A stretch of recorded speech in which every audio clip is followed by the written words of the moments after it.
merci. Bonjour, mesdames et messieurs. Merci à la ville de Paris pour ce magnifique cycle autour de Napoléon. Effectivement, je suis venu vous parler de la Maison de l'Empereur, une institution un petit peu méconnue et sous-estimée en tout cas, et qui fut l'institution véritablement au contact et qui a accompagné, changé, vous le verrez, Napoléon et justement transformé le premier consul, le général Bonaparte, en l'empereur Napoléon. La maison de l'empereur Napoléon Ier, qui apparaît avec l'Empire. L'Empire, c'est mai 1804. Le sacre ne sera que la cérémonie qui finalement, comme son nom l'indique, sacre l'empereur, mais le régime impérial naît le 19 mai 1804 et la maison de l'empereur Napoléon Ier apparaît à ce moment-là.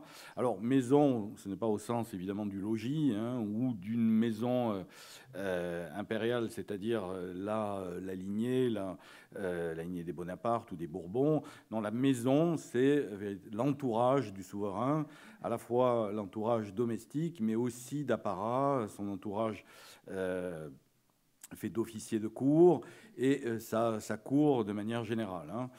C'est quelque chose qui est naturel depuis, si je puis dire, depuis l'Antiquité. Et cette notion de maison, c'est en quelque sorte l'univers dans lequel le souverain évolue. Et je dirais même, vous le verrez avec Napoléon, finalement son seul univers, parce que partout où il se trouve, la maison est avec lui, près partout, et finalement transforme les choses pour eh bien, que Napoléon reste souverain du soir au matin et de Paris à Moscou. Et ça, alors bien entendu, même si les maisons royales ou impériales ont existé, je l'ai dit, depuis longtemps, Napoléon va adapter ce système, comme toujours l'organiser différemment, mieux que ses prédécesseurs, et jusqu'à ce que, ça sera ma conclusion, mais on en est encore loin, c'est jusqu'à ce que des éléments de son organisation ou de cette institution soient repris jusqu'à nos jours, finalement. Et ce qui fait de l'institution de la maison de l'empereur, Napoléon Ier, finalement une institution moderne et appelée effectivement à durer. Parlons d'argent d'abord, parce que la maison de l'empereur Napoléon Ier a besoin de fonds assez conséquents, puisque, enfin vous le verrez ensuite, mais je l'ai dit tout de suite, c'est à peu près 3500 personnes, 3500 employés ou officiers, donc c'est quand même une administration, une institution parmi les plus importantes. Pour comparaison, le ministère central des... alors, ça ne s'appelle pas encore des finances, mais c'est l'administration des finances ou du Trésor à Paris, rassemblait seulement 800 fonctionnaires. Ça a un petit peu changé depuis, mais à Bercy, mais 800 fonctionnaires, maison de l'empereur, 3500. Donc ça vous donne l'ampleur de cette institution. Alors, outre le personnel, il y a aussi les lieux, j'y reviendrai tout à l'heure. Napoléon fut le souverain européen a possédé le plus de palais. Il en a possédé au total, à travers sa liste civile, 47, ce qui est assez imposant en France, mais aussi en Europe. J'y reviendrai. C'est ce qu'on a appelé le domaine de la couronne. Alors palais, mais également, si je puis dire, toutes les dépendances qui vont avec, c'est-à-dire les forêts, les ensembles de chasse, etc. Donc un domaine de la couronne considérable. Donc pour tout cela, à la fois l'entretenir et bien payer le personnel, il faut des moyens. Les moyens, c'est le 25 millions de francs or, puisque de francs germinal, bien entendu, ce qui correspond aujourd'hui, alors suivant les estimations, on est quand même sur entre un demi-milliard ou 1 milliard d'euros, ce qui est quand même une somme assez importante. Napoléon reprend le revenu qui avait été octroyé à Louis XVI par la Constituante, c'est-à-dire au moment où, au moment de la Révolution, quand Louis XVI est devenu un monarque constitutionnel, ces revenus ont été, si je puis dire, octroyés par l'Assemblée, et le chiffre de 25 millions, alors il ne s'agit pas de francs germinal à l'époque, mais de livres tournois encore, mais c'est à peu près le même taux de change entre les deux monnaies, est octroyé à Louis XVI, et Napoléon, en mai 1804, reprend ce revenu de 25 millions et l'estime suffisant. Il le sera d'ailleurs, même s'il trouvera des compléments, mais c'est un revenu assez important. 25 millions de francs, c'est 5% du budget de l'État. C'est une somme connue par les Français. À l'époque, les comptes de l'État sont publiés, donc les Français connaissent au centime près l'utilisation de leurs impôts, ce qui est assez important, et la ventilation par ministère, par administration, etc. Donc les Français sont parfaitement au courant que, sur leurs impôts, 25 millions de francs vont à l'empereur, non pas seulement pour sa cassette personnelle, mais pour le faste, et je vais y venir, et le prestige du régime. C'est ce qu'on appelle la liste civile par copie. C'était The Civil List anglaise, la liste civile anglaise, qui avait été instituée plus d'un siècle auparavant. Alors, je disais justement le domaine de la couronne. Alors, 39 palais, j'ai dit 47 parce que j'ajoutais aussi les palais de la liste civile italienne, puisque Napoléon fut aussi roi d'Italie, donc il a eu 39 palais français, plus 8 palais italiens, et ce qui faisait par exemple 150 000 hectares de forêt. Un domaine assez important. Alors, 39 palais, il avait repris les palais de l'ancien des Bourbons, d'abord, l'Île-de-France, à savoir que les rois de France, depuis l'origine, quasiment, possédaient leur palais seulement, justement, dans le ressort de l'Île-de-France. C'est Rambouillet, évidemment, Compiègne, Fontainebleau, le Louvre, les Tuileries... j'en oublie sûrement, Meudon, environ une dizaine de palais, entre 10 et 11, Saint-Cloud aussi, entre 10 et 11. À cela, ces palais Napoléon va ajouter des palais dans les départements français, à Bordeaux, à Strasbourg, puis dans les nouveaux départements français, en Belgique, je pense au palais de Laeken à Bruxelles, ou dans l'Italie du Nord. Une partie de l'Italie du Nord devient française. Puis, ce sera par exemple aussi le cas de la Toscane. Donc, à Florence, Napoléon possédera des palais, aussi également à Rome, etc. Au fur et à mesure que l'Empire grossit, Napoléon ajoute des palais. Alors, il les ajoute non pas tant par mégalomanie, bien que le personnage soit quand même très conquérant et veut être toujours le premier, quelle que soit la catégorie, si je puis dire. Mais c'est parce qu'il estime aussi que son pouvoir étant assez lointain, finalement, parisien, mais son empire étant assez grand, il veut que des entités impériales existent dans chaque territoire pour que chacun de ces sujets puisse, si je puis dire, s'approcher du faste impérial ou des palais impériaux. C'est-à-dire que son empire ait une existence concrète et ne soit pas quelque chose de trop lointain ou seulement cantonné à l'Île-de-France. C'est pourquoi, je l'ai dit, il veut des palais aux quatre coins de son empire, ce qui nous donne 39 palais plus la liste civile italienne. Donc un domaine considérable.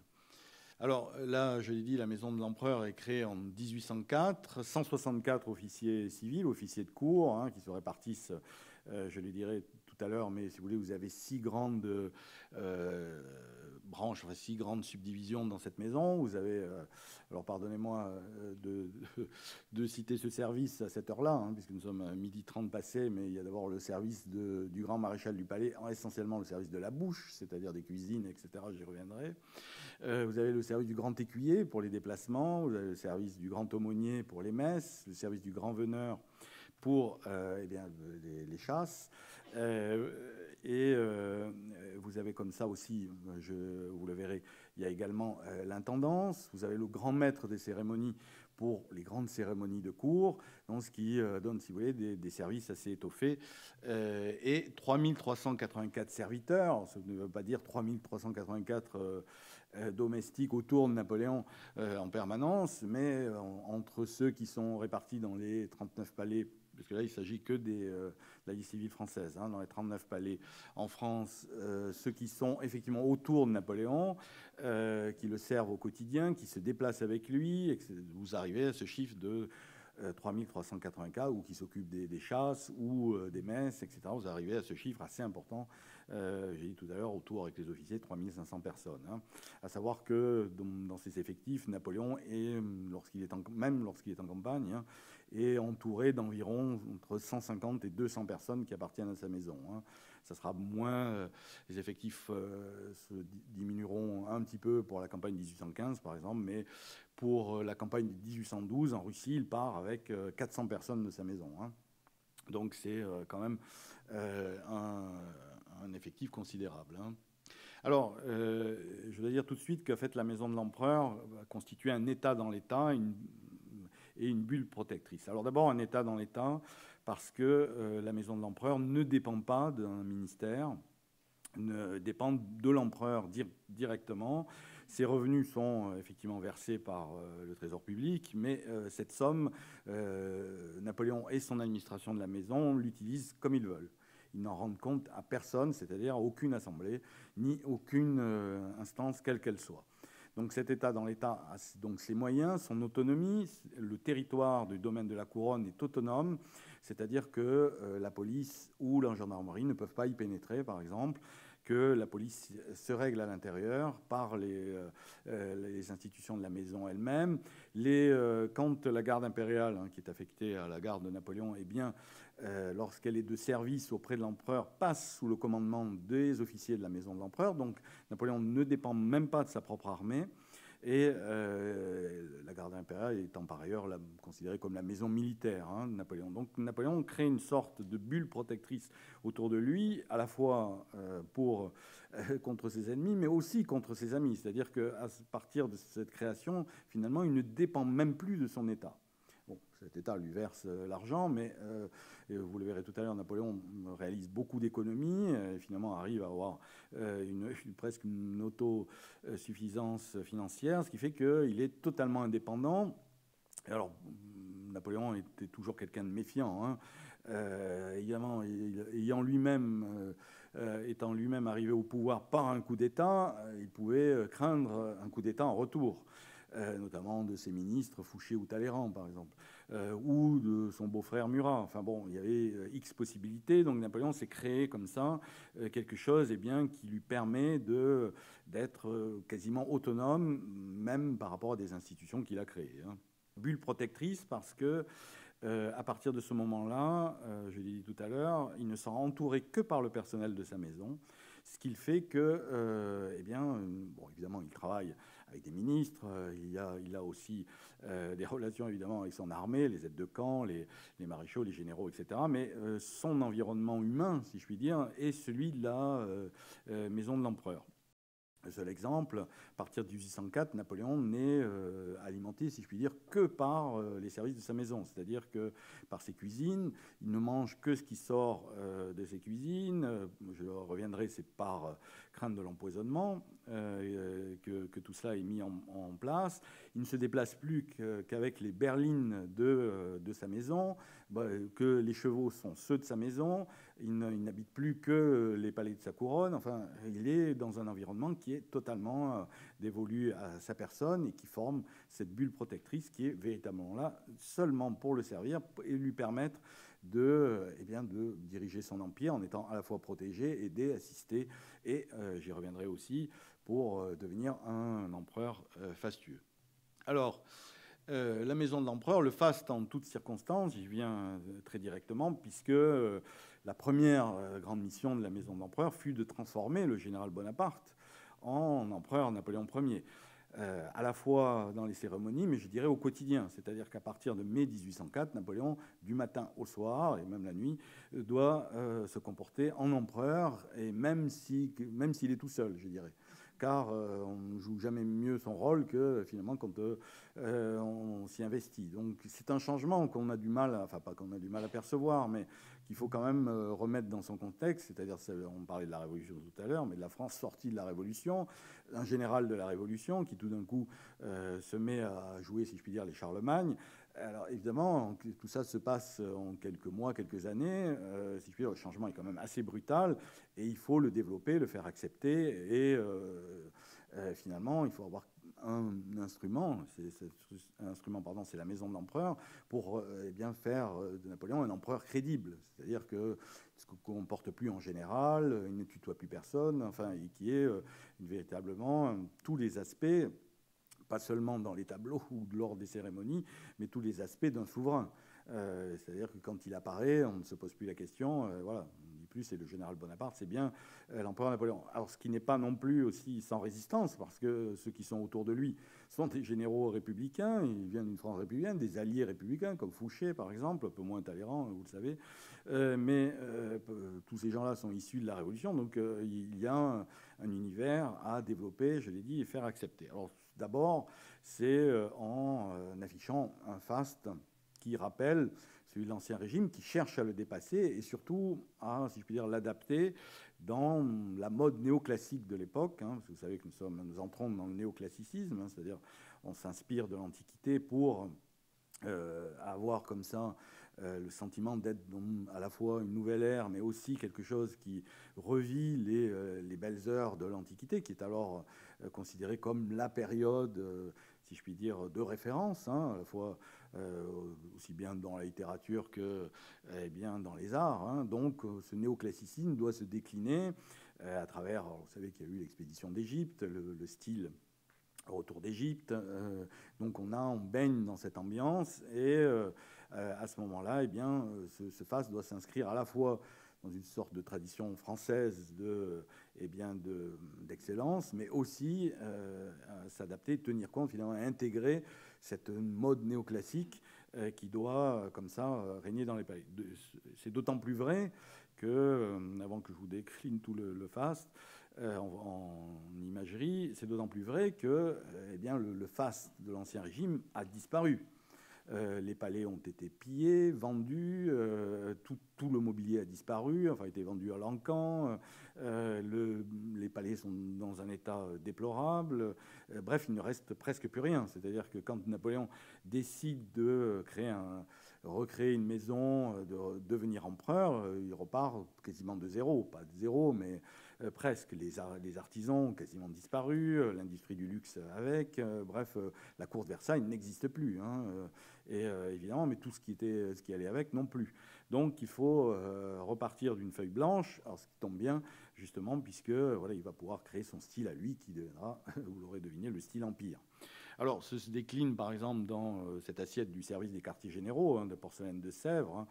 J'y reviendrai, les manufactures sont très importantes dans le dispositif.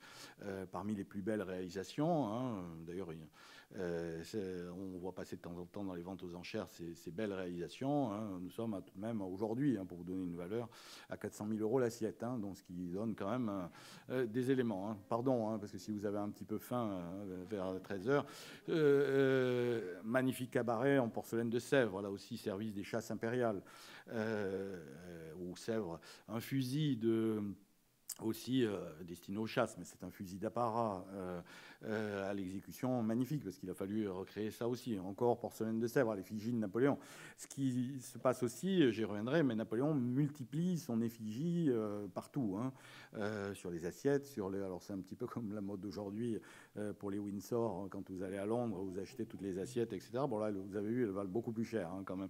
Mais le portrait de Napoléon se décline partout, dans les tableaux, dans la porcelaine, dans les miniatures, etc., parce qu'on a une diffusion, j'y reviendrai, très vaste et contrôlée par la maison de l'imagerie impériale.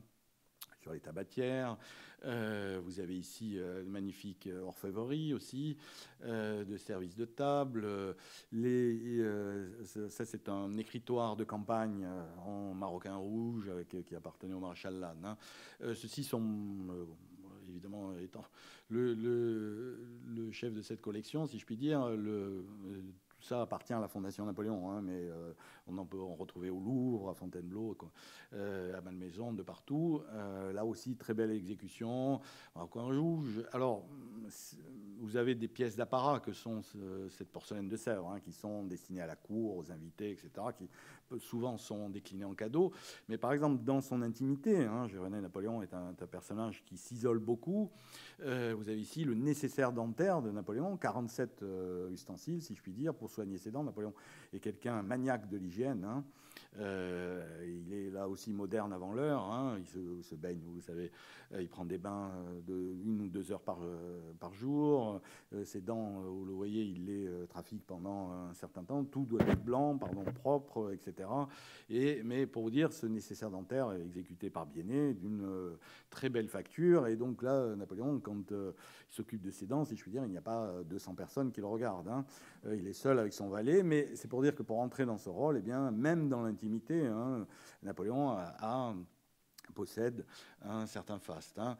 Le trône impérial, alors j'y viens tout de suite, le symbole dans les palais impériaux, c'est le trône. Pour les Bourbons, c'était le lit. Hein, le lit pour la continuité dynastique. Quand les courtisans visitaient Versailles, ils s'inclinaient devant le lit. Pour Napoléon, on s'incline devant le trône. C'est un symbole de puissance beaucoup plus fort et il va comme ça en créer à la fois dans ses palais, mais on en retrouve au Sénat, etc. etc. Et c'est l'affirmation de la puissance impériale. Hein. Alors, juste pour l'anecdote, Napoléon avait trouvé cette symbolique du trône intéressante, donc il recevait, comme dans les grandes audiences, c'est-à-dire des centaines de personnes, de fonctionnaires, de notables de l'Empire, debout ou assis sur son trône, ses courtisans défilaient devant lui. Il avait vu cela dans les cours allemandes. Il avait trouvé le procédé assez satisfaisant, enfin, en tout cas pour affirmer sa puissance. Ce qu'il n'avait pas calculé, c'est que quand on invite des centaines de personnes à défiler devant soi, ça prend des heures. Puisque tout le monde s'arrête un petit peu quand même. Napoléon, qui a toujours été un personnage impatient, en fait, lors de la première cérémonie, il a dû rester une demi-heure, ce qui fait qu'à peu près 3/4 des gens ont défilé devant un trône vide et se sont inclinés devant un trône vide.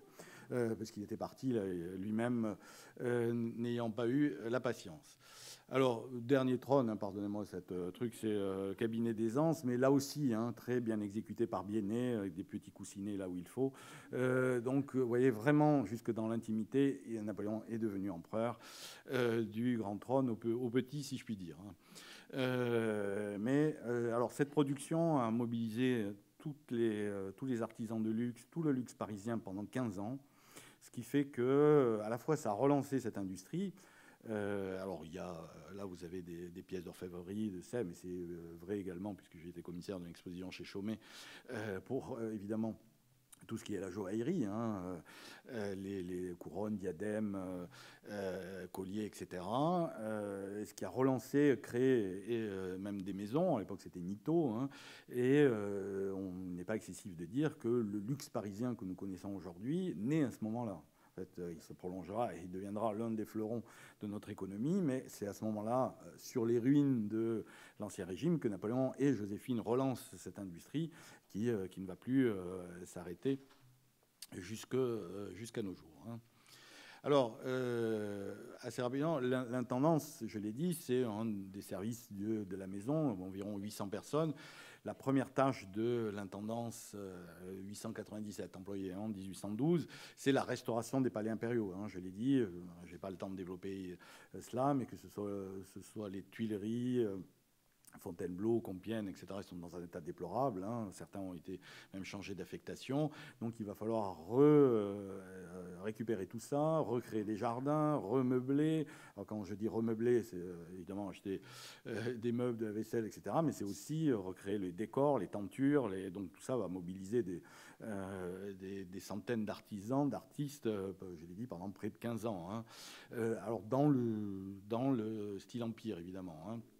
Vous avez l'architecte Fontaine, alors lui, puisque nous sommes dans un cycle parisien qui va s'occuper des palais parisiens, ce sera essentiellement le Louvre et les Tuileries, qu'il va rénover, aménager. Il y aura aussi Alors il y aura assez peu finalement de modifications substantielles de, si je puis dire, l'immobilier des palais. Hein. C'est-à-dire que, bon, à part à Rambouillet une modification par-ci par-là, la grande modification concernera le Louvre, hein, où Napoléon poursuivra ce qui avait été entrepris par les rois de France.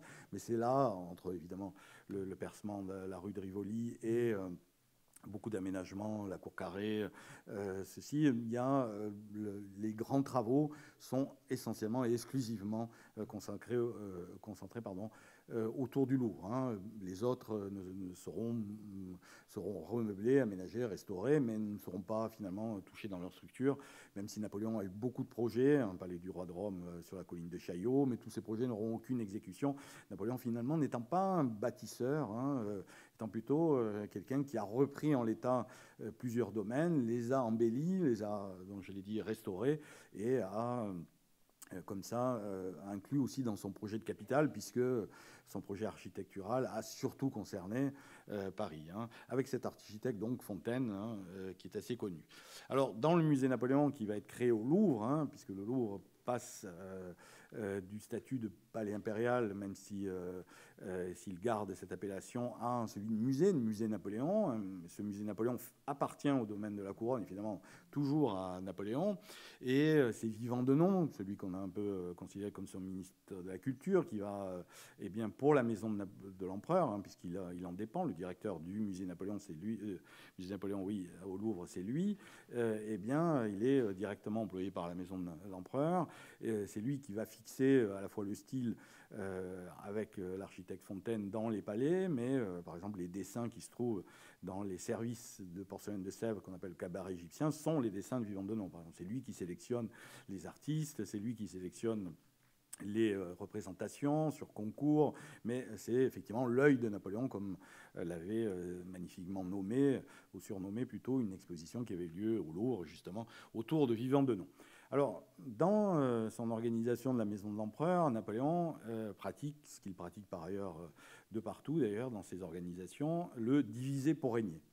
Napoléon est quelqu'un qui, je l'ai dit, est très méfiant et qui a toujours doublé à la fois ses administrations, les hommes, et dans le but, évidemment, en mettant des gens qui se détestent à deux postes pas concurrents, mais similaires ou complémentaires, ce qui fait que, bien, si l'un est tenté de trahir, il laisse compte que l'autre lui en rendra compte avant, et inversement, bien entendu.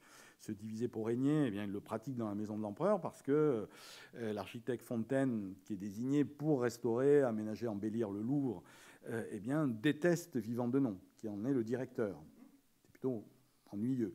Ce qui fait que, par exemple, ça donnera quelques, si je puis dire, quelques échanges assez difficiles entre eux, et on va dire quelques croche-pieds ou vraiment des choses assez basses, ce qui fait que, par exemple, Fontaine, lorsqu'il lancera les grands travaux du Louvre et des Tuileries, alors qu'il y a des visiteurs, oubliera, en fait il n'oubliera pas, mais il oubliera de construire des latrines provisoires. Ce qui fait que les visiteurs, le Louvre était déjà grand à visiter, et bien se soulager dans les couloirs ou dans les escaliers, au grand désespoir de Vivant Denon, qui n'aimait évidemment pas ça et qui avait compris la manœuvre.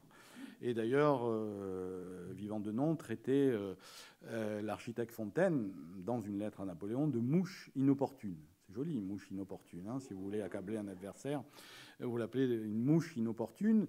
Mais je ne sais pas ce que Napoléon faisait exactement de ses rapports. Sans doute s'en amusait-il et était très content que finalement l'un comme l'autre, eh bien, lui expose les défauts de l'autre, ce qui garantissait finalement, affermissait son pouvoir. Mais c'est dire jusqu'où Napoléon descendait, hein, était capable. C'est-à-dire dans tout, Napoléon est quelqu'un qui a toujours considéré que le diable se nichait dans les détails, et donc c'est quelqu'un qui va comme ça.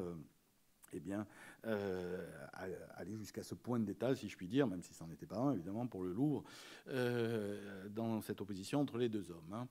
Alors, je l'ai dit tout à l'heure, l'art au service du pouvoir. Hein, alors, tous les artistes parisiens hein, seront, David notamment, hein, avec le tableau du Sac, seront mobilisés pour la propagande ou la communication du régime. Il faut bien comprendre que tous les tableaux qui nous sont restés, dont celui-ci qui est le plus emblématique, mais beaucoup d'autres, hein, tous ceux des batailles, etc., qui sont présents à Versailles ou au Louvre, etc., eh bien, sont des productions contrôlées par Vivant Denon, contrôlées par Napoléon en personne, et qui contiennent tous des messages, hein, et qui sont ceux du régime et en faveur du régime. Alors, le tableau du Sac est le plus emblématique, hein, où Napoléon, outre, a fait rajouter sa mère, vous le savez, hein, mais il y a environ une vingtaine pas d'inexactitudes, mais de faussetés dans ce tableau, entre la position des sœurs, l'apparition d'ambassadeurs. Enfin, les tableaux sont entièrement politiques, et du coup, la chance de Napoléon, c'est qu'ils sont superbes, qu'ils nous sont restés, parce que les artistes de l'époque, David, Gros, Ingres, etc., sont les artistes les plus doués de leur génération, mais ce sont des tableaux à la gloire du régime, ou entièrement qui sont comme ça consacrés à sa communication. Alors, pour les grands tableaux, mais aussi pour des représentations beaucoup plus petite. Hein. Napoléon et Joséphine, quand des représentations la concernent, contrôlent absolument tout, puisque pour le miniaturiste Guérin, possédant par exemple des lettres de Napoléon, lui disant que bien sur telle miniature, il trouve que l'épaule de l'impératrice est un peu basse, que sa joue droite était elle aussi pas assez relevée, qu'il faudrait comme ça rectifier tout ça. Et c'est une miniature, c'est pas un grand portrait en pied. Hein. Donc tout ça avait été aussi contrôlé par Vivant Denon. Donc la maison de l'empereur est là pour contrôler l'image. Et contrôler l'image, c'est une chose ô combien moderne, c'est-à-dire une institution qui est là pour votre image, la contrôler, la diffuser et la faire accepter. Les artisans, alors, pas par chance, mais Napoléon récupère des manufactures anciennement royales devenues impériales, hein, Beauvais, Sèvres, Gobelins, Savonnerie, 274 employés tout de même, c'est-à-dire des artistes et artisans d'excellence. Hein, vous voyez ici les Gobelins.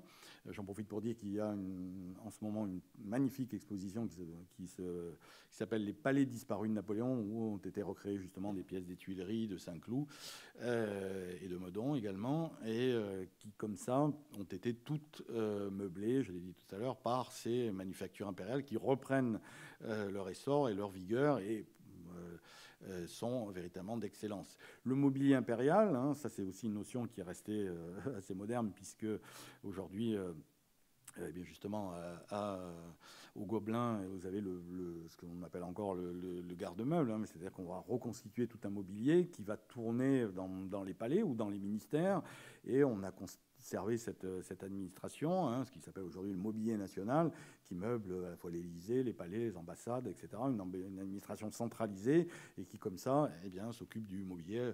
Son ancêtre étant le mobilier impérial de 35 personnes. Hein. C'est l'ancien garde-meuble de la couronne, mais Napoléon organise beaucoup plus les choses encore. Hein.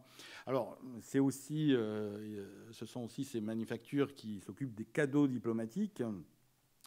Dont celui-ci, hein, qui est je l'ai montré tout à l'heure, un magnifique vase fuseau en porcelaine de Sèvres. Le problème fut à l'époque que les artistes, les artisans, les manufactures n'ont pas pu suivre le rythme. Parce que, à la fois, le rythme des conquêtes impériales, des victoires impériales, c'est-à-dire on avait à peine, même pas à la limite, commencé le tableau d'une victoire, que Napoléon avait déjà remporté 2 autres. Ce qui fait que, on peinait à suivre l'actualité. Il en était pareil pour aussi les cadeaux et les femmes. Et puis, je l'ai dit, il fallait remeubler 39 palais, donc ce qui est considérable, dans un nouveau style, en plus. Et en plus de ça, Napoléon aimait beaucoup, comme c'était d'usage, hein, faire beaucoup de cadeaux aux souverains, aux ministres, etc. Ce qui fait que les manufactures avaient toutes les peines du monde à suivre, et que parfois on était obligé de réaffecter des cadeaux prévus pour les uns aux autres. Alors ce qui a donné parfois quelques imbroglios, c'est que au moment où Napoléon décide d'épouser une archiduchesse autrichienne, Marie-Louise, le problème, c'est qu'on n'a pas assez de cadeaux sous la main, si je puis dire, alors que la cour d'Autriche arrive à Paris, à Compiègne, plus exactement. On n'a pas assez de cadeaux sous la main, donc des cadeaux qui étaient destinés à des ministres, etc., sont récupérés et affectés pour les Autrichiens, sauf qu'on s'est un petit peu emmêlé les pinceaux. Pour l'ambassadeur d'Autriche, qui s'appelait Schwarzenberg, on lui a offert une magnifique boîte à courrier tout en or, massif. Le problème, c'est que quand il a ouvert le couvercle, était représentée la bataille de Sterlitz, où l'armée autrichienne avait été défaite. Donc il a vendu la boîte. Hein. Mais voilà, on s'est un peu emmêlé les pinceaux, mais c'est dire qu'on a peiné à suivre le rythme. Ça a été pareil en 1804, surtout d'ailleurs, quand Napoléon, donc le régime vient à peine de naître, Napoléon décide d'un sacre à Notre-Dame, déjà. Notre-Dame, il faut aussi rhabiller, si je puis dire. Hein. Elle n'était pas heureusement dans l'état d'aujourd'hui, mais là aussi, tout avait quasiment disparu. Donc, il a fallu l'habiller par Percier et Fontaine aussi, déjà.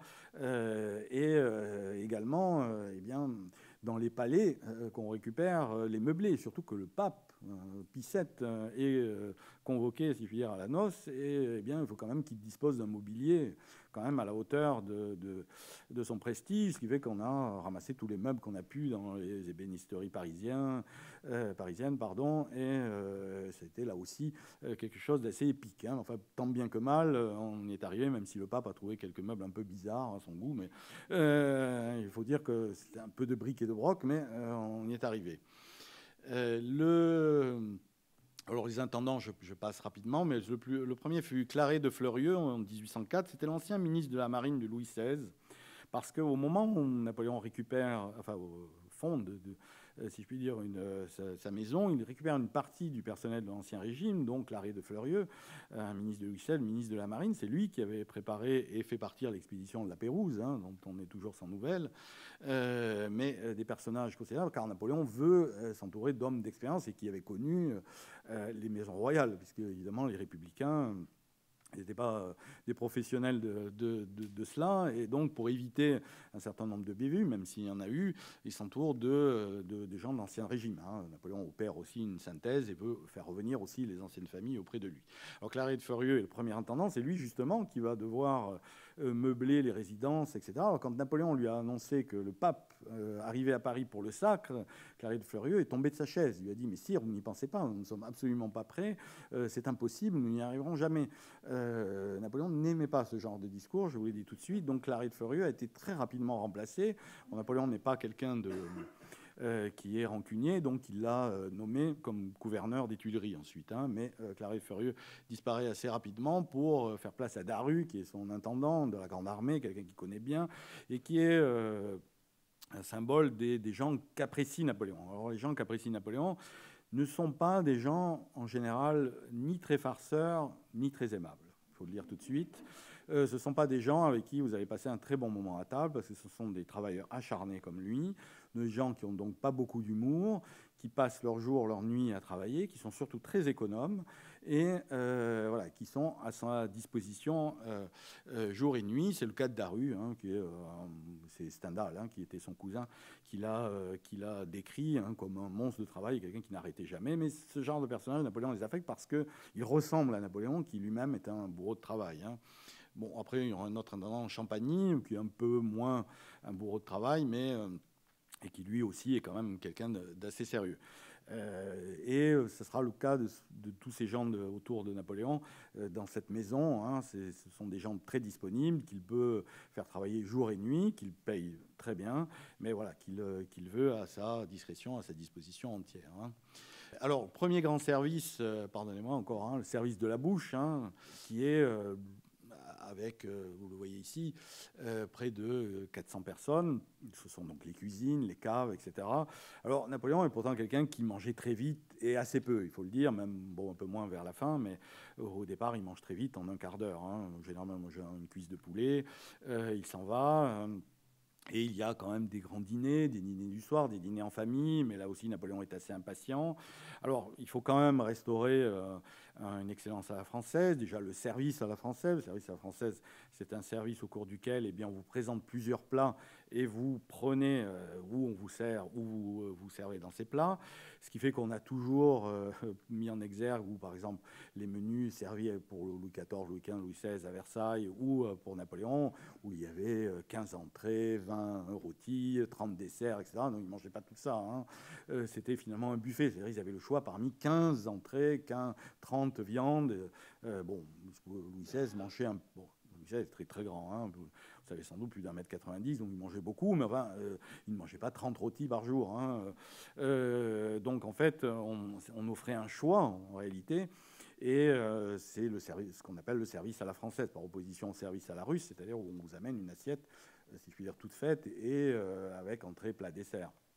Mais ce service à la russe ne sera populaire ou n'enlèvera le service à la française que bien plus tard, hein, fin 19e. Le service à enfin dans les palais, hein, dans ces environnements-là, le service à la française reste, et encore aujourd'hui, hein, dans certains endroits, reste le service. Donc, ce qui veut dire une profusion de plats, une profusion de mets. Donc, en cuisine, beaucoup de préparation, beaucoup de variétés et donc un personnel assez important. Dans ce personnel, justement, il sera sélectionné sur le volet pour éviter qu'on ait des tentations de recruter des empoisonneurs. Il sera surveillé. Il s'avère que ce personnel-là sera très bien payé. Napoléon, là aussi, pratiquera une sorte d'évisée pour régner, car les aides surveilleront les cuisiniers, etc. Donc, c'était quasiment impossible d'introduire un peu d'arsenic dans tout cela. D'autant plus que, je l'ai dit, service à la française, c'est-à-dire que vous allez préparer pour des dizaines, parfois des centaines de personnes, des plats importants, avec beaucoup de variétés. Si vous voulez toucher Napoléon, il faut savoir dans quel plat il va se servir, et donc vous ne pouvez pas le savoir, ce qui fait qu'il faut empoisonner absolument tout. Donc, si vous voulez, il faut arriver avec des sachets entiers d'arsenic, hein, ce qui quand même se remarque, hein, c'est quand même difficile de les faire passer pour des sacs de farine, hein. Donc, finalement, c'est impossible. Et ne croyez pas qu'il n'y ait pas eu des alertes, etc., hein. Fouché avait fait remonter par sa police que tel jour, il se peut que, peut-être dans les desserts, on alertait d'un empoisonnement, etc. Donc, on a été très vigilants sur ce point-là. Et je fais un petit saut temporel jusqu'à Sainte-Hélène, hein, où la maison et tous les officiers et domestiques qui étaient autour de Napoléon ont été formés à ça d'abord et l'ont intégré, hein, puisque Napoléon ne mangeait plus, je l'ai dit, que ce qui sortait de ses cuisines, n'était plus servi que par ceux de la maison. Et a donc comme ça eu une organisation contre ça, et à la fois pour le service de la bouche dans ses palais. Alors le service de Duroc, c'est aussi l'entretien des palais, les balayeurs, etc. C'est pas très, très important, très intéressant, sauf que si vous regardez bien, en fait, la plupart, pas tous, des balayeurs, des huissiers, des gens qui sont comme ça affectés à l'entretien, on va dire, des grandes surfaces des palais, sont comme par hasard ou d'anciens militaires ou d'anciens policiers. Un peu bizarre comme reconversion, hein, passer de policier à balayeur. Je ne vais pas dans ce sens-là qu'on aime. Mais en fait, c'est parce que Napoléon recrute, là encore, des gens de sécurité qui sont là, qui peuvent entendre quelque chose, et ce qu'on appelait finalement cette sorte de police diffuse, la police de Duroc, qui finalement est la meilleure des polices, parce que vous ne savez pas où elle est, ni elle n'est pas voyante, elle peut se trouver partout, nulle part, bref, vous ne savez pas, quand vous entrez dans un palais, eh bien, exactement, qui est quoi, que fait comment, donc, bref, vous ne tentez rien, puisque quand vous ne connaissez pas le dispositif adverse, c'est très difficile de bâtir quelque chose, et ça a été pensé ainsi, hein. Alors, juste pour l'anecdote, la discipline était assez sévère, hein, dans les palais impériaux, parce que le grand fléau, hein, c'était l'ivrognerie, hein. Et à l'époque, les gens buvaient beaucoup de vin, beaucoup d'alcool, etc. Donc, il arrivait souvent que les employés de la maison, qui devaient être impeccables, hein, parce qu'évidemment, d'abord, ils servaient l'empereur, ils portaient la livrée impériale, la livrée verte, qui était la livrée de l'empereur, que seule la maison impériale pouvait porter, hein. Les autres maisons n'avaient pas le droit de porter cette livrée, donc ils étaient reconnaissables à l'extérieur. Donc évidemment, si vous voyez un employé de la maison de l'empereur qui déambule sous dans les rues, ça fait un petit peu désordre, hein, surtout je l'ai dit, pour un régime qui se veut fastueux et comme ça avoir un apparat assez important. Donc, un petit peu des larcins aussi, mais à l'intérieur, eh bien, cette police réprimandait les employés de la maison qui s'écartaient. Alors, j'ai mis là où vous voyez le palais de l'Élysée, hein, parce que côté jardin, qui était aussi que Napoléon a récupéré au Murat à partir de 1806. Eh bien, dans ce palais, il se trouve que il y a le balayeur était un ivrogne notoire, même s'il a été très souvent puni. Mais alors, on ne sait pas si l'origine du nom vient de là, mais en tout cas, son nom est quand même assez drôle. Il s'appelait Nicolas François Pompette. Donc c'était merveilleux. C'était Pompette qui balayait, vous l'aurez compris, un peu de travers l'Élysée. J'espère que ça a changé depuis, hein, pour notre président et Brigitte.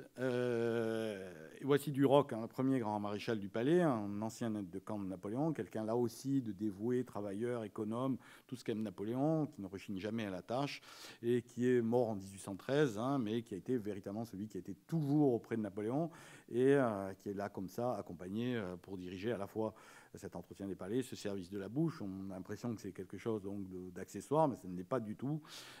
C'est quelqu'un qui finalement a veillé à ce que Napoléon soit toujours au mieux et comme ça possède un environnement le plus sécuritaire et le plus adapté possible. Le second fut le grand maréchal Bertrand, hein, à la mort du Duroc, il est nommé, il sera le grand maréchal de l'exil. Il accompagnera Napoléon à l'île d'Elbe, puis à Sainte-Hélène, hein. La garde des palais est effectuée par la garde impériale, hein.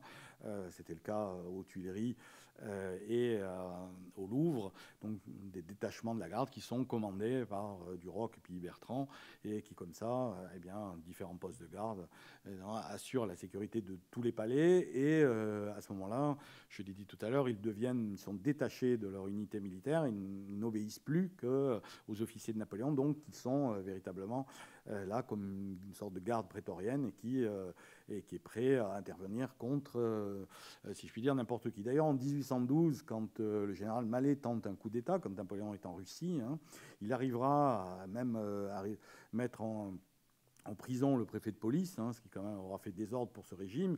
Il arrivera à pratiquement réussir son coup d'État et faire renverser, chanceler en tout cas l'édifice impérial. Les seuls endroits où Mallet n'a pas tenté de pénétrer sont les palais impériaux, parce que leur sécurité était telle que, je veux dire, il n'aurait pas pu continuer son usurpation très longtemps. Il aurait été vite démasqué. D'ailleurs, eh bien, l'impératrice comme le roi de Rome, l'impératrice Marie-Louise comme le roi de Rome ont été entièrement protégés. Ils ne sont pas du tout tombés dans les, si je puis dire, les griffes du général Mallet. Alors, le grand chambellan, autre service, à l'intérieur des palais impériaux, Napoléon a une exigence, c'est pouvoir travailler à son aise. En tant qu'empereur, il a une fonction de représentation quasi permanente, évidemment, comme tout souverain, mais il veut pouvoir s'isoler et travailler à son aise. Donc, il va créer un cabinet de l'empereur, le cœur du pouvoir, qui est véritablement, là encore, une bulle dans la bulle où personne ne pénètre, sauf ses secrétaires domestiques qui sont autour de lui. Mais, par exemple, les ministres ou grands officiers ne peuvent pas entrer dans son cabinet. Même pas l'impératrice. Donc Napoléon travaille, vous savez que Napoléon travaille beaucoup, dicte beaucoup, et ce cœur du pouvoir est finalement le cœur du secret.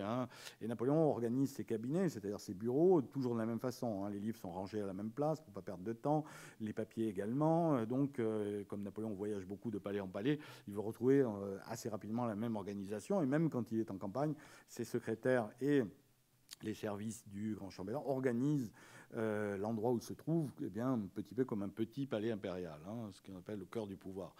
Avec ce service des valets, Napoléon a un service intérieur. C'est le valet Constant, qui a été le valet qui a le plus accompagné Napoléon, qui a laissé des mémoires célèbres, pas toujours exactes, mais célèbres en tout cas. Et c'est finalement un service d'une douzaine de personnes, triées sur le volet, assez restreints, qui sont toujours auprès de lui, qui l'habillent, qui le rase, pas toujours. Napoléon préfère se raser lui-même, il est encore méfiant, vous voyez.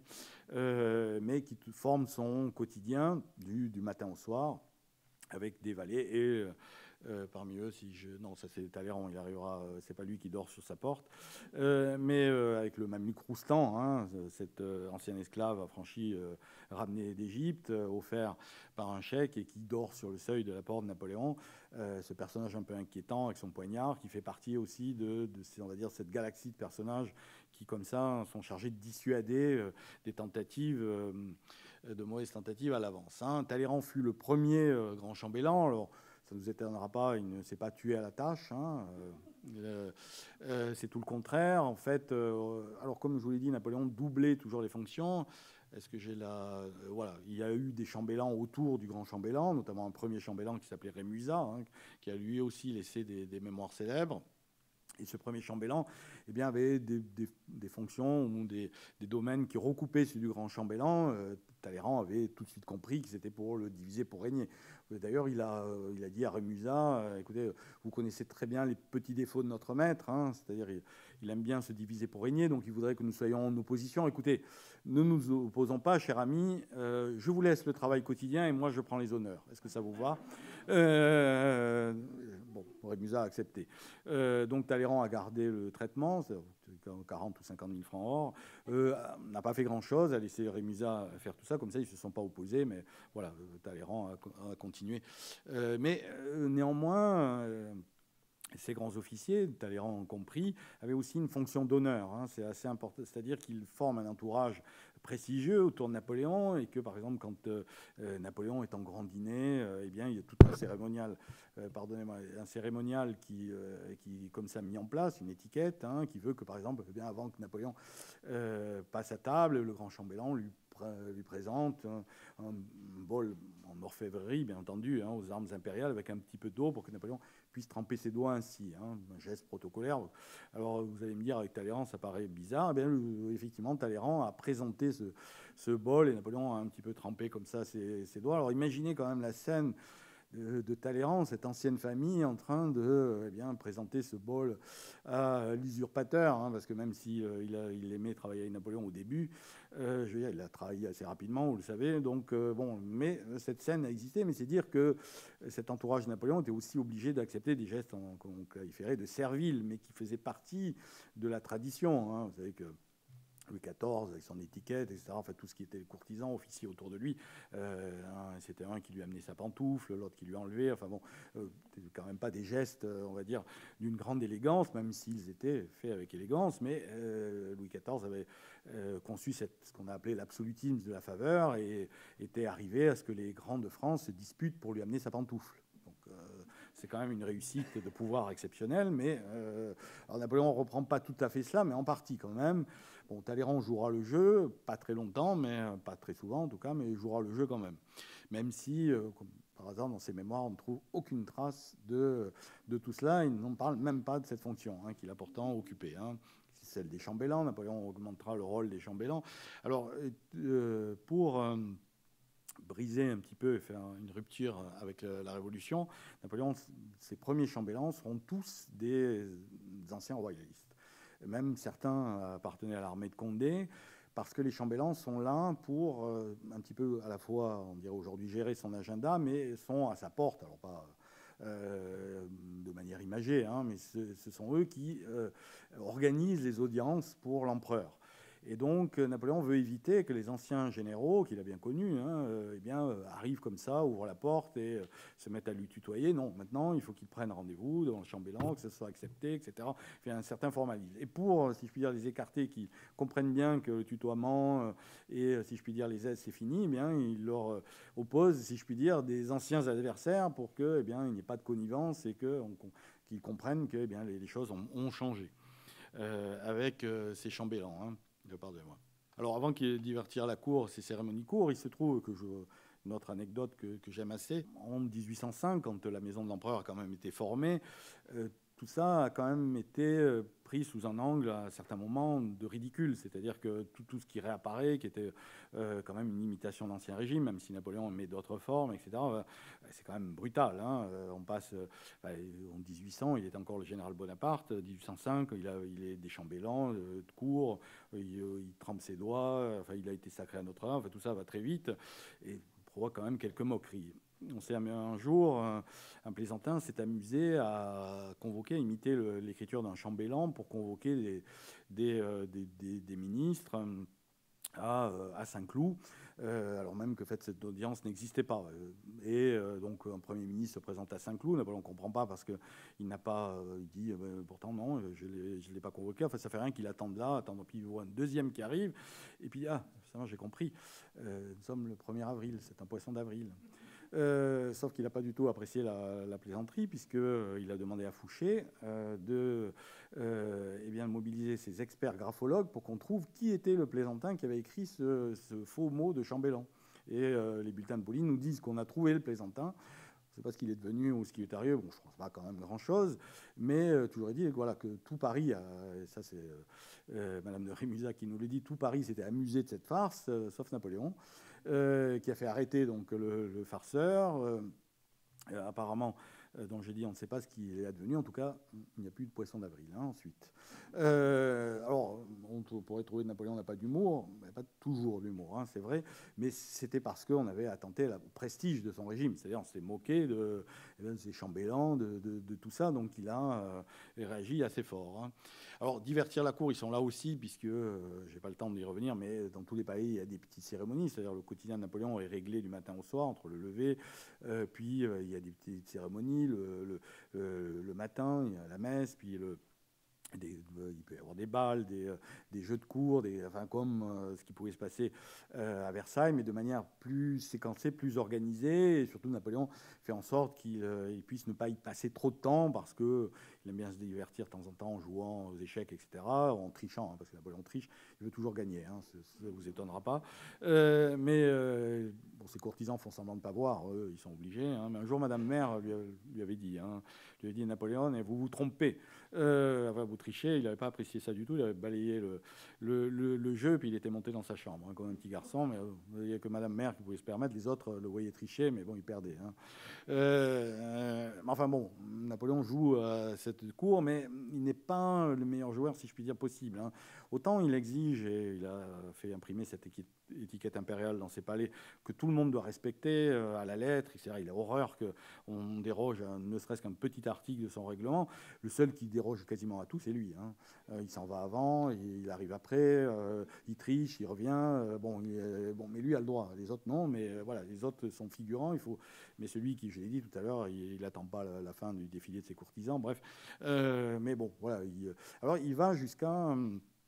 Par exemple, pour les quadrilles, c'est lui-même qui fixe les couples. Hein, c'est lui-même qui fixe l'ordre de passage d'un tel dans ses quadrilles. Il adore ça. Hein, il rectifie les noms. Enfin, véritablement, il veille absolument à tout. Il est présent dans absolument tout. Et finalement, ce qu'il fera dire aussi à la duchesse d'Abrantès, hein, que finalement, on n'est plus dans une cour, on est dans une caserne. C'est-à-dire que Napoléon fait jouer ce qui est en partie vrai. C'est-à-dire que la cour de Napoléon fut en partie factice, puisque Napoléon est en train d'imaginer des sortes de figurants qui exécutent des manœuvres en militaire. Alors, elles sont beaucoup plus fines, etc. Ce qui prive cette cour finalement de ce qui faisait la cour de l'Ancien Régime, c'est-à-dire sa fantaisie, ses critiques, cette espèce d'ambiance.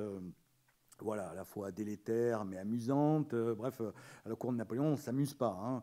On ne mange pas beaucoup non plus, parce que même si j'ai dit qu'il y a service à la française, la contrainte, c'est qu'on mange tant que Napoléon mange. Hein. Vous savez qu'on mange que pendant le temps que mange un souverain. Et en réalité, Napoléon mange assez vite. Quand il se lève de table, tout le monde s'arrête. Sauf que, on a peut-être passé 10 minutes et on a à peine mangé un poireau. Donc, on a peut-être un peu faim. Donc, du coup, ce qui fait qu'un jour, Eugène, hein, qui est son fils adoptif, le fils de Joséphine, Napoléon se trouve étonné qu'il ne mange absolument rien. Et il dit, mais mon fils Eugène, pourquoi vous ne mangez pas? Et il dit, vous savez très bien, sire, hein, qu'avant de venir chez vous à la cour, on mange avant, hein, on prend cette précaution. Donc, bon, je ne sais pas si parce qu'on passait Napoléon, mais bon, aurait-il que... Alors, service de la chambre, toujours. Hein, vous voyez ici Napoléon dans son cabinet de travail, un tableau très étudié. Hein, alors, où Napoléon transforme toujours tous ses faits et gestes, si je puis dire, en propagande. Hein. Ce tableau est un tableau de propagande achevé, car on a toujours dit que Napoléon ne dormait assez peu. C'est vrai qu'il ne dormait pas toujours beaucoup, mais en fait, Napoléon... se réveille plusieurs fois, mais si vous prenez son temps de sommeil, c'est entre 7 et 8 heures. Mais c'est vrai qu'il peut se réveiller la nuit, etc. Mais pour restituer il a été, pour faire comprendre, diffuser cette image d'un Napoléon qui est toujours au travail, il fera par exemple laisser toujours allumer une bougie à son cabinet de travail aux Tuileries, ce qui fait que si vous passiez de nuit devant les Tuileries, vous voyez toujours le cabinet de l'empereur allumé. Vous dites, il travaille, en fait, il dort. Hein. Et dans ce tableau... David, Napoléon dans son cabinet de travail, en fait, on comprend, avec la pendule et la bougie, on comprend l'heure parce qu'il y a une bougie qui est en train de terminer, de finir, qu'on est donc la nuit, et que, je suis un peu loin, je vois bien, mais qu'il est 3h20 ou 4h20, donc 3h20 ou 4h20 du matin. Mais vous voyez que c'est Napoléon qui a laissé ses attributs. Enfin bon, ça c'est le peintre évidemment qui a mis tout ça en scène, mais c'est une mise en scène du pouvoir aussi alors c'est vrai, Napoléon est un travailleur acharné, mais on met en scène aussi ce travail. Hein, et ça c'est aussi le rôle de la maison jusqu'à donc et ça restera. Hein, les gens seront persuadés à force de passer pendant 10 ou 12 ans devant les Tuileries, de voir ce cabinet toujours allumé. C'est vrai, l'empereur travaille jour et nuit et tout le temps, ce qui n'était pas vrai. Hein. avec donc aussi évidemment le symbole impérial du chapeau, parce que c'est tout l'habillement de Napoléon hein, qui est acheté. C'est le chapeau poupard, son uniforme de colonel des chasseurs à cheval ou à pied de la garde impériale, qui forme son habillement, qui est un habillement assez modeste, hein, qui coûte pas beaucoup, hein, pris isolément. Sauf que ce qu'on ignore, c'est que Napoléon, qui se salit beaucoup, se change 5 fois par jour. Ce qui fait que des tenues comme ça, il en a des dizaines, et au final, sa garde-robe coûte très cher, parce que même si elle est modique, mais Napoléon a immortalisé cette image, hein, qui est devenue presque sa, enfin pas presque, qui est devenue sa marque, mais voilà, c'est un personnage, décidément j'en ai après ce micro, qui comme ça a donné cette image simple, mais qui ne l'est pas vraiment. D'autant plus que s'il a cette apparence simple, il arrive assez souvent de porter son épée, qui est l'épée du sac, sur lequel on le voit là, d'ailleurs, dans le tableau David, eh bien, est installé, incrusté, serti plutôt, le diamant, le Régent, le plus cher du monde, hein, qui était estimé à l'époque à 3 millions de francs or, hein, c'est considérable. Oui, c'est encore plus cher aujourd'hui. Mais dire que voilà, Napoléon navigue toujours entre cette apparence nouvelle, mais qui mélange à la fois le faste, à la fois son apparence d'homme d'État plus moderne que les Bourbons, mais il y a comme ça un mélange fait par Napoléon et qui fonctionne hein, en réalité. Et jusqu'à nos jours, hein, puisqu'il a imposé son image. Mais c'est encore une fois autour de la maison d'empereur que c'est décliné. Alors, je l'ai dit tout à l'heure, hein, il a un grand service pour ses déplacements. Chevaux de l'empereur, on en compte à peu près. Alors, on connaît certains chevaux, enfin, on pense les connaître. Il y en a même un qui est, hélas, désossé dans le dôme des Invalides actuellement, hein, qui aurait été Marengo, dont on a eu le mauvais goût de pendre le squelette, de ce soi-disant cheval Marengo capturé par les Anglais. Apparemment, ce ne serait même pas lui, mais enfin bon, peu importe. Mais enfin, vous avez le cheval Vizir, hein, qui est là pas loin, lui, qui a été empaillé et qui se trouve au musée de l'armée. Napoléon a eu comme environ 350 chevaux hein, qui ont été dressés pour lui, c'est-à-dire des chevaux de ce qu'on appelait du rang de l'empereur, c'est-à-dire les meilleurs, hein, évidemment, et qu'il pouvait monter. Il en a monté des dizaines. Hein, et ces écuries, on comptait encore beaucoup plus, hein, puisque dans ces écuries, elles étaient dévolues à comme ça ses serviteurs, ses officiers, etc., etc. Donc les écuries étaient considérables. Hein. Les berlines, c'est la berline capturée à Waterloo, hein, notamment, aménagées. Napoléon pouvait y dormir, travailler. C'est véritable, si je puis dire, pardonnez-moi l'expression un peu moderne, mais camping-car. Hein, je veux dire, donc il y avait des fusils, les verres, enfin bon, vraiment tout était organisé. Avec Napoléon, c'est toujours le cas. Hein.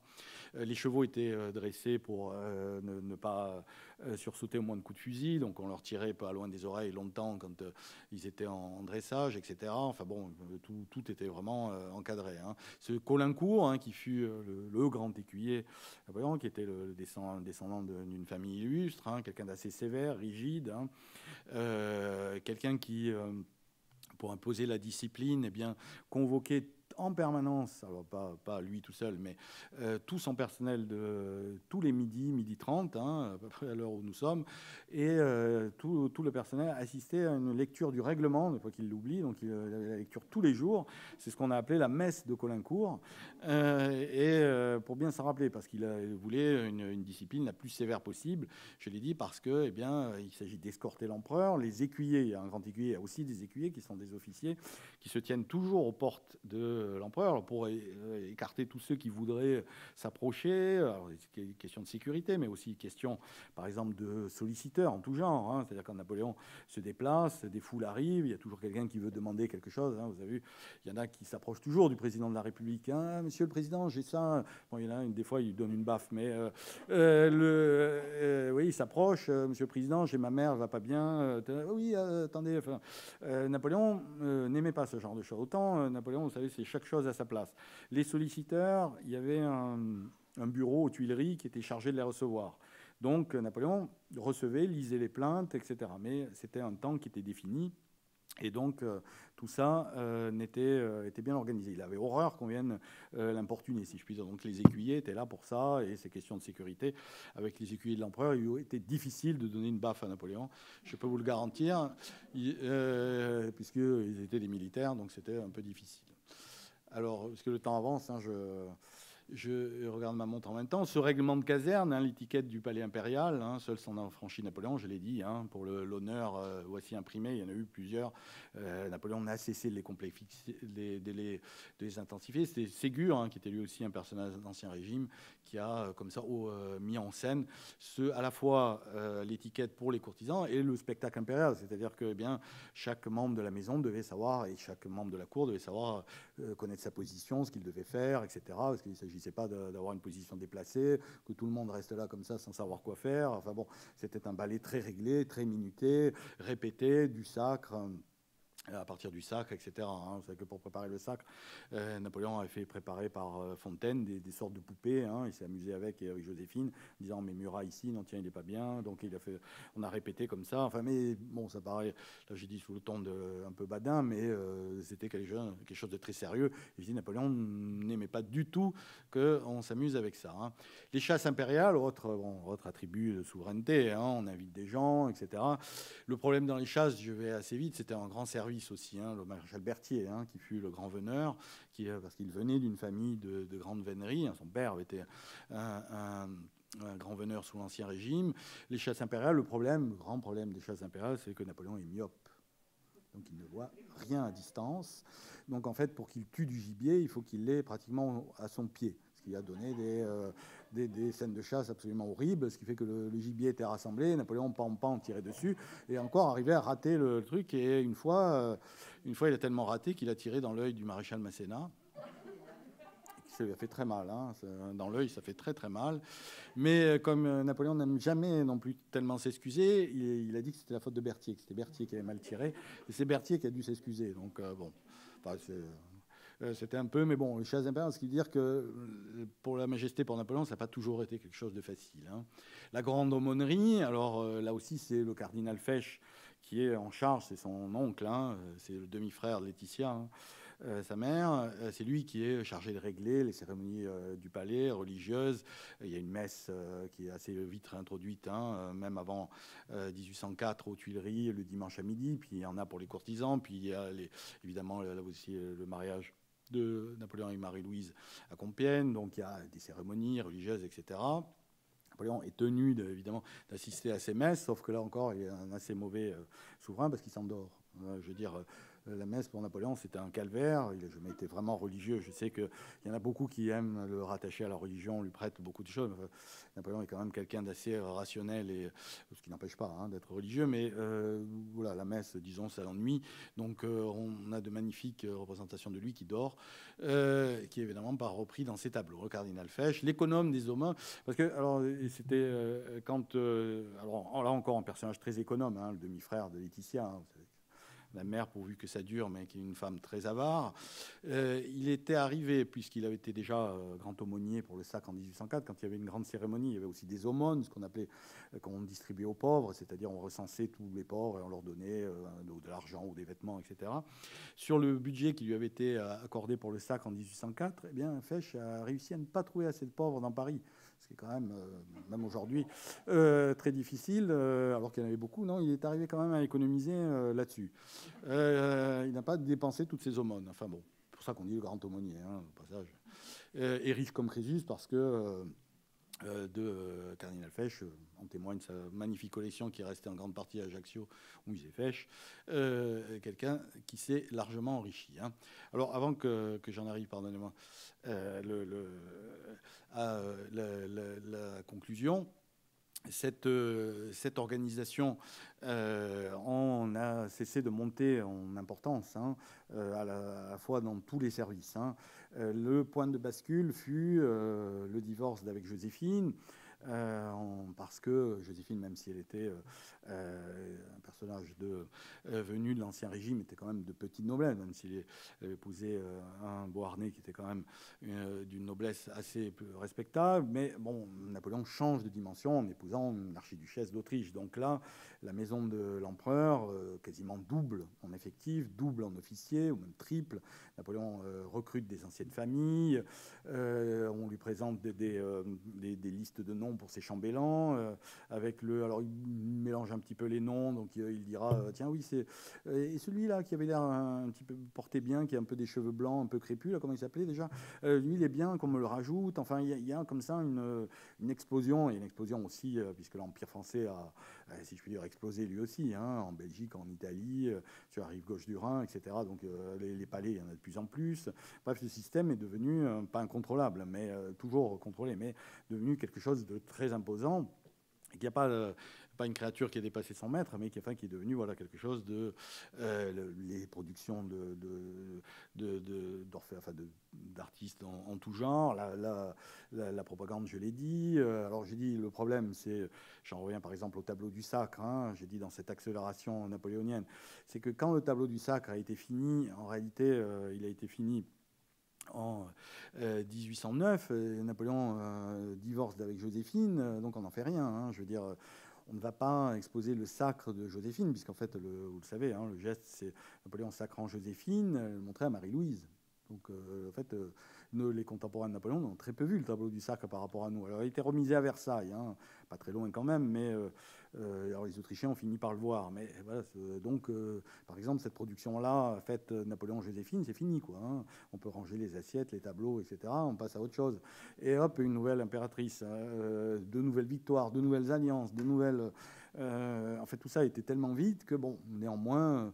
Je l'ai dit, bon an, mal an, tout ça a, si je puis dire, survécu, recréé et a pris une importance certaine, hein, à la fois dans ses usages. À recréer une cour, alors aussi, j'en dis deux mots, parce que de cette cour impériale, importante, parce que la cour, l'Ancien Régime, bon, c'était évidemment le clergé et la noblesse, hein, le haut clergé et la noblesse, mais la cour de Napoléon est différente. Il y a la noblesse d'Empire, mais la noblesse d'Empire, c'est une réminiscence de l'Ancien Régime, mais ce n'est plus la noblesse d'Ancien Régime, ce sont surtout des titres honorifiques. Hein. Bon, souvent, il y a des revenus, des titres, enfin, tout ça est plutôt de l'apparence et ne recoupe pas une réalité comme sous l'Ancien Régime.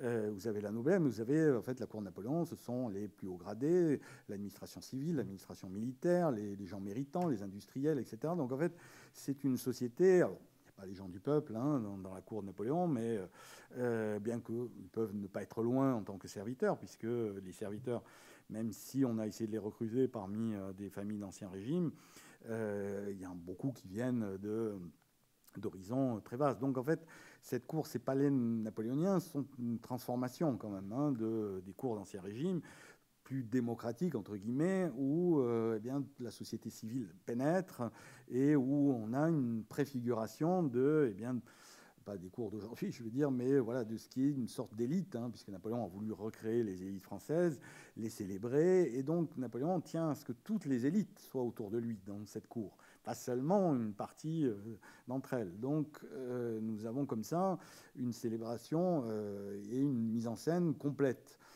D'ailleurs, les grandes cérémonies se passent avec les fonctionnaires civils, militaires qui défilent dans l'ordre. J'ai dit, Napoléon n'est pas toujours patient, hein, mais tout ça est fait pour que le plus possible puisse accéder au palais des impériaux. Alors, comme sous l'Ancien Régime, on peut accéder dans les jardins hein, des palais.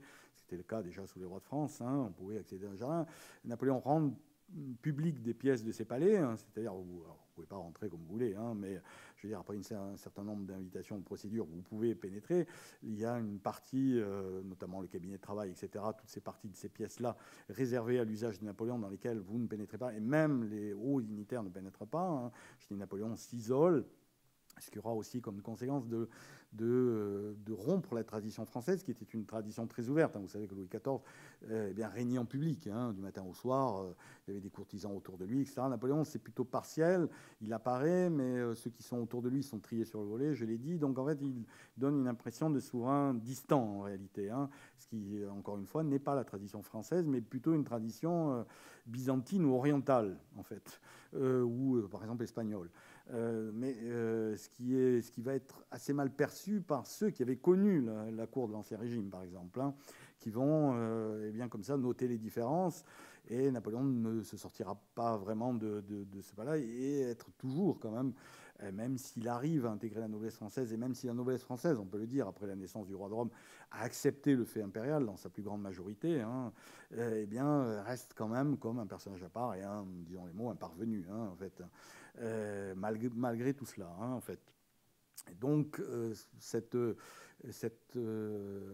nouvelle institution au niveau de la cour, entre ce règlement de caserne, le comportement de Napoléon, etc., n'a pas marché comme Napoléon l'espérait, du moins n'a pas été quelque chose qui a pu intégrer, qui a pu créer, enfin, rendre l'Empire, on va dire, complètement crédible vis-à-vis de tout le monde, ce qui, à la première défaite militaire, enfin, plus succession de défaites, plutôt campagne de Russie, d'Allemagne et de France, l'Empire français s'écroule, l'Empire de Napoléon s'écroule.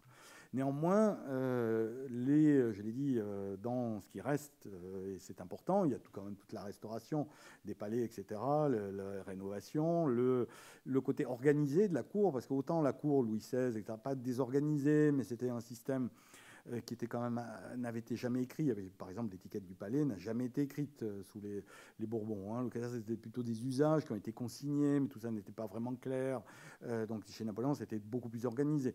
C'était très dépensier du temps de l'Ancien Régime, c'est-à-dire qu'on ne savait plus trop. Enfin, tout ça n'était pas très encadré. Napoléon, ça a été très encadré comme une administration pyramidale. Donc les comptes ont été tenus, tant et si bien que Napoléon, sur sa liste civile, a économisé 200 millions de francs or, alors que les Bourbons ont dépensé 2 fois plus. Celle qui dépensait toujours, c'était Joséphine. Mais Napoléon a réussi à rationaliser, organiser, faire de sa cour et de ses palais, etc., des institutions pérennes, finalement, et que Louis XVIII va reprendre dans l'État, dans son organisation. Ne va pas finalement changer grand-chose. Et on passe, si vous voulez, d'un statut de courtisan, pas très bien défini, mais qui, sous l'absolutisme de la faveur, à la mode Bourbon, et un petit peu comme ça, créé par usage, à un système napoléonien parfaitement organisé, qui est là pour, avant tout et surtout, et j'en terminerai par là, mettre en valeur le souverain, le chef de l'État. Alors, c'était vrai aussi sous l'Ancien Régime, mais c'était une conception assez différente, puisque sous l'Ancien Régime, évidemment, le monarque tenait son pouvoir de Dieu. C'était un monarque divin, donc il n'avait pas affirmé sa légitimité parce qu'elle allait de soi. Elle était divine, donc il n'y avait rien à discuter, ni rien à prouver, ni rien à affirmer. Napoléon, c'est tout le contraire. Il vient de nulle part. Donc cette légitimité, il faut qu'il la construise. Et comme chef d'État, comme souverain, il faut que c'est comme ça, un certain prestige et une certaine façon. D'autant que les Français aiment le prestige. Autant nous détestons nous sommes, vous savez, pas un paradoxe près, nous aimons les chefs d'État, les souverains qui sont à la fois proches, qui tiennent compte de ce que nous pouvons dire, mais nous aimons aussi qu'ils aient une certaine prestance, qu'ils aient comme ça une contenance. Ceux qui sont un petit peu plus amateurs, nous n'aimons pas ça, il faut le dire. Il y a des exemples récents que je ne citerai pas. Mais voilà, nous n'aimons pas forcément, voilà, nous aimons quand même... voilà. Que le président de la République, puisqu'il s'agit de cela, incarne la fonction de manière la plus digne possible.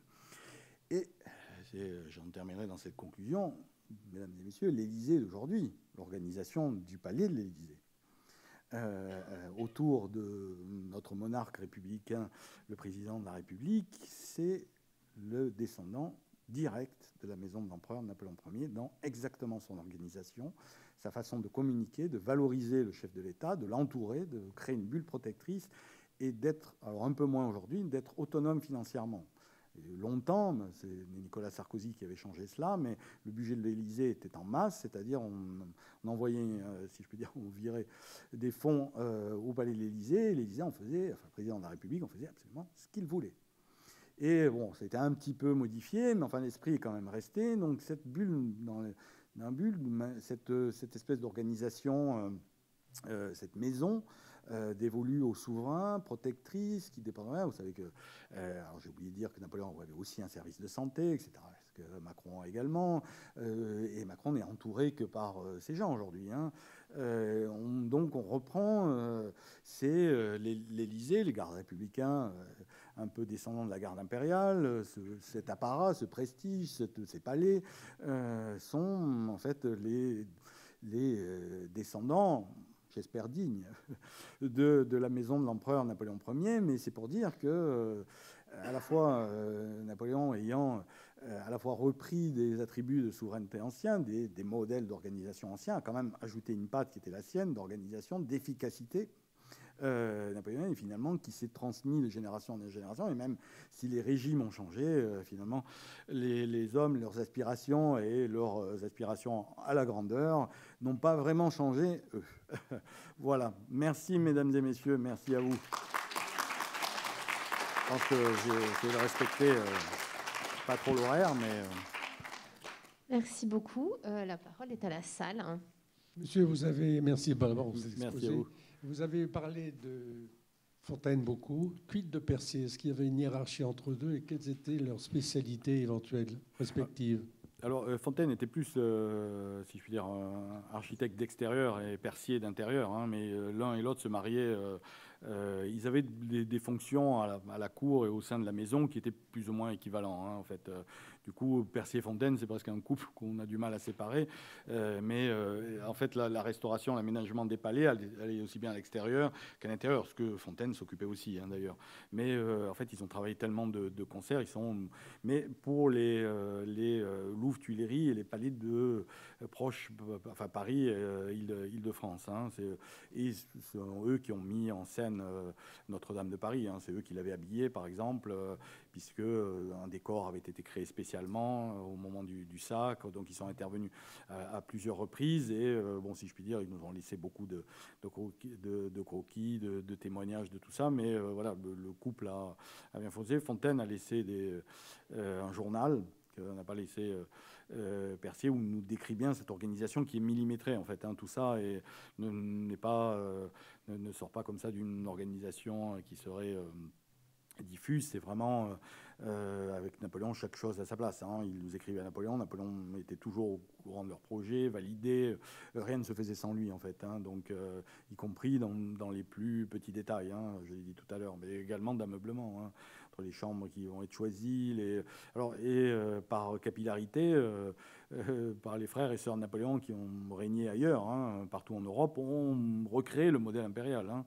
Le modèle d'organisation de maison, le style empire, ce qui fait que les manufactures, les artistes, artisans ont aussi travaillé pour l'Europe et ont diffusé en Europe. Outre le fait que Napoléon avait des palais dans les 130 départements, dont une quarantaine de nouveaux. Donc, ce qui fait que cette diffusion a été vaste de ce style impérial, un style empire, on dirait aujourd'hui, en fait. Hein. Si vous voulez. Une autre question? Je voulais juste savoir, est-ce que les chambellans pouvaient-ils aussi remplir d'autres fonctions parallèlement à leur travail à la cour? Oui, il est arrivé en fait, alors, comme il y avait à la fois une fonction réelle de ces officiers, chambellans, écuyers, une fonction réelle qui était... mais le service n'était pas quotidien. Donc, comme ils étaient beaucoup, ils se relayaient. Donc, ils pouvaient servir, par exemple, une semaine par mois ou tous les 2 mois. Donc, ce qui faisait leur laisser plus du temps libre. Donc, ils pouvaient être employés ailleurs. Hein, des écuyers, notamment en aide de camp, parmi les militaires. Parmi les chambellans... qui donc s'occupaient des audiences, etc. Il y avait à la fois des fonctionnaires. Bon, eux étaient plutôt civils, hein, les chambellans, ce qui était moins le cas des écuyers, qui étaient plutôt militaires, mais ils pouvaient croiser des fonctions et recevoir d'autres missions de Napoléon, hein, qui employait ces gens ou à du renseignement ou diverses choses, en fait. Hein, parce que, alors, c'était un véritable emploi puisqu'il y avait une fonction effective et une fonction d'honneur, dans ce qui impliquait que les chambellans se relayaient, mais il y avait un service en permanence de 8 chambellans autour de Napoléon. C'est-à-dire quand Napoléon apparaissait dans ses palais, 8 chambellans devaient toujours être en grand apparat autour de lui ou pas loin dans les palais. Donc en fait, il y avait toute cette représentation qu'ils assumaient et ces fonctions administratives, on va dire, de réception, d'organisation, puisqu'ils dirigeaient le personnel. Mais en même temps, il leur arrivait, oui, de faire d'autres choses. Par exemple, Daru lui a été en même temps intendant de la Grande Armée, hein, donc on pouvait faire d'autres choses en même temps, même si voilà, c'était quand même des hommes de peine, puisque leur fonction n'était pas forcément accessoire. Hein, donc j'ai dit tout à l'heure, Napoléon voulait des travailleurs nés, si je puis dire. Hein, Duroc le dira d'ailleurs, hein, il ne me laisse jamais une minute en paix. Hein. Il faut savoir que tous ceux du personnel de la maison ont été ceux qui ont été au contact direct de Napoléon pendant 15 ans. Hein. Et ils l'ont dit, hein, ce n'est pas une sinécure d'être avec un personnage pareil, hein, qui n'arrête jamais, hein, qui a toujours une idée, qui travaille tout le temps, qui n'est rebuté par rien, hein, puisque Napoléon est capable de dresser les plans d'une bataille, puis dans la minute qui suit de s'intéresser au compte de l'opéra. Je veux dire, c'est strictement, enfin, ou alors de s'occuper d'un projet de loi. Donc, sans arrêt, il touche beaucoup de domaines. Il travaille énormément. Il tient à avoir comme ça une communication appuyée. Je l'ai dit, il s'occupe de la représentation, des choses de cours. En fait, donc il écrit beaucoup, c'est pour ça qu'il dicte beaucoup. Ses ministres diront, Daru, qu'après 3-4 heures de travail avec lui, quand il rentrait dans leur ministère, dans leur administration, il arrivait qu'une heure après, il recevait encore 3 courriers de lui, qui redemandaient encore d'autres choses. Donc, Napoléon questionnait beaucoup. Napoléon n'est pas quelqu'un d'influençable. Mais Napoléon est quelqu'un qui s'informe beaucoup, donc il vous pose 1000 questions. Donc voilà, vous êtes tout le temps sur assiette, c'est l'empereur. Donc évidemment, un personnage comme ça, vous n'êtes pas forcément à l'aise. Donc bref, ils n'ont pas souffert, hein, parce que ce serait un peu excessif de le dire. Mais enfin, en tout cas, ils ont été quand même très, très employés. Je l'ai dit, à la seule exception de celui qui a toujours su détourner le système napoléonien, c'est Talleyrand, hein, qui lui s'est toujours accommodé de cela. Hein. Mais Talleyrand faisait d'autres choses en même temps. Hein. Et il se pouvait qu'aussi, ils étaient ministres. Par exemple, Caulaincourt a été à un moment ambassadeur et ministre. Donc, Napoléon, à ce moment-là, arrivait à mélanger les fonctions et un petit peu les employer à tout. Hein. Même si ses choix étaient assez judicieux. Hein. Il ne mélangeait pas tout, il ne s'est pas beaucoup trompé dans l'ensemble. Hein. Sauf que je l'ai dit, Claret de Fleuriot au début, hein, mais enfin, tous les autres, plus ou moins, ont été très efficaces à la tâche. Hein. Puis Napoléon y a veillé. Hein. Une autre question moi, je voulais juste vous demander s'il y avait des emprunts à d'autres cours. Enfin, vous avez parlé de l'Allemagne, et voilà. Alors, il y a eu des emprunts, enfin, dans son apparence, j'ai dit son apparence simple, etc. Ça, il l'avait copié de Frédéric II, hein, du roi de Prusse. Il avait copié cette cérémonie du trône. Quand il s'est rendu à Madrid, en campagne d'Espagne, il avait trouvé que les palais espagnols étaient vastes, possédaient beaucoup de pièces, etc. Et que lui, finalement, malgré qu'il en avait 39 et qu'il ait Versailles, etc., il trouvait qu'il n'avait pas assez de pièces par rapport à eux. Donc il s'est mis à vouloir rajouter encore de l'apparat. Il y a un certain nombre d'influences, mais quand même, Napoléon conserve sa cohérence, même si, chez lui, alors c'est une phrase d'un polémiste économiste bien connu, mais il y a la notion du toujours plus avec lui, hein, qui ne sent pas s'arrêter. Alors, il faut aussi comprendre que Napoléon, quand il était en déplacement, il ne pouvait pas être toujours dans ses palais, donc il se trouvait qu'il investissait, dans le cas de la campagne de Russie, par exemple, quand il est arrivé à Smolensk, il s'est rendu, je n'ai plus le nom du palais en tête, mais il a investi le principal palais de la ville, mais pour le mettre à son goût, si je puis dire, il a quand même fait repeindre, fait ajouter des meubles, etc. Parce que Napoléon voulait toujours retrouver, Napoléon est un monstre d'habitude, hein, il veut toujours retrouver son environnement, ses livres, sa table à sa place, etc. Donc son univers doit être entièrement recréé. Donc, alors, tant bien que mal, hein, mais évidemment. Mais bon, et des fois, on a fini, puis lui, il est parti, quoi. Hein, parce qu'il va vite. Donc, on est toujours dans alors, oui, il peut prendre des choses, mais comme toujours avec lui, c'est-à-dire qu'il va saupoudrer et reprendre à son profit ces choses-là, mais le cœur reste napoléonien, en fait. Il imprime sa marque, hein, plutôt. Merci beaucoup. Je crois qu'on peut vous remercier. Merci à vous. Merci.